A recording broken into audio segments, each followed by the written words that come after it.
they met Led Zeppelin for the first time. And Alex speaks very, very well. Very, very deliberate, very straightforward, very grounded. I like all three of them for that. Great, great ambassadors, man. Yeah, that was funny as hell, man. I was smiling so much my cheeks are starting to hurt. Anyway, so I'm just going to first off say thanks again to Kathy Nash. Kathy, thank you very much for sending me this. This was excellent, man. Their induction ceremony, fantastic. And as well, too, I want to, where it's showing appreciation, I want to show a little appreciation towards my buddy Evan. Evan here, he was the one who said to me, make sure that you include Rush in your lineup of Canadian rockers, and pay close attention to some of their music where they really, really get into that stretching out element of musicianship, stuff that is just not heard in this day and age. I remember that conversation, and so whenever I do Rush reactions, I think of him, and I when songs go into that kind of what he described, that valley of stretching things out, he comes to mind. So I'm going to dedicate this video to you, brother. And speaking of dedications, I'm also going to dedicate this video to his beautiful, lovely wife, Ella. Ella and Evan have been together, oh man, I think Evan and I, we've known each other for maybe 20 years. So Ella and Evan might have been together for maybe 18, something like that. But it's Ella's birthday, and I just wanted to say happy birthday to you, my little queen. And I'm sorry that I can't be there to celebrate your birthday with you. And, but you know what though, being really, really honest and straightforward, you're in Winnipeg, and it's minus 56 with the wind chill. And as much as I love you, Ella, there ain't no way that I'm taking my black ass to Winnipeg to see you. Unless it's dire, I am not coming to Winnipeg to celebrate with your birthday. We're going to have to hold off that celebration until the spring, okay? So I'll get a flight out in the spring, but there's no way that I'm coming out there right now. Minus 56? No. So anyways, man, happy birthday. I'm dedicating this video specifically to you and to Evan. And I know that Evan is really, really going to like this song if he doesn't know it already. And so I'm going to definitely give you guys a call and have you guys check out this reaction. I have a feeling that both of you, especially Evan, is really going to love this song. So I just want to go back real quick to what the critics had to say about this song. I think this is a masterful piece of work, very artistic. There's poetry in it. Neil Peart, I believe, is the lyricist, and he's got inspiration from the practical everyday of the Two Dogs. Plus, he turned it into this masterful, far and away, great story tale of a song. And the critics just ripped it up. So I want to address you, the fans, the subscribers, the fans. Tell me what you think about this song and where you rank it. In my mind, it's a 5 out of 5. Let me know where you rank this song. And break it down for me, where it's musicianship, where it's lyrics, vocals, all of those fine things that I particularly like about songs. And let me know where you rank it and why. Because I like this song. In all categories, it scores 5 out of 5 top marks to me, man. Anyways, that's my rant about critics, and that's my inquiry about as to I want to get into the minds of the people that love Rush, and they are really the ones that you listen to where it comes to getting a good feeling for the song and where the pulse of their mastery lies. The fans know best. To hell with the damn critics. Anyway, let me know about that. I'm really, really curious. As well, let me know what other Rush songs I should be listening to that has this element.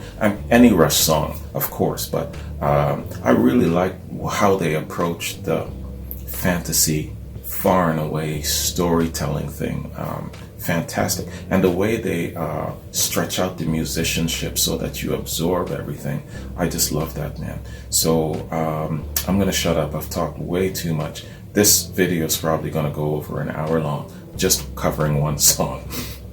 But listen, man, I really appreciate these guys. And I think they're a fantastic credit to the entire genre of classic rock. Whether you like them or you don't, you sure as hell gonna have to respect them because they are worthy of it and they are that damn good. So yeah, Rush definitely. I'm really, really glad that I got into checking them out, and I'm looking forward to doing another Rush reaction very soon. Let me know what you recommend that I should check out, man. But thank you very much. I appreciate it, and thanks for listening to me rant and rave. Evan, Ella, this is dedicated to you. I'm going to call you, and I'm going to come see you very soon. Okay, that's it, man. Have yourselves a good day, and I'll catch you in my next Rush reaction. Peace.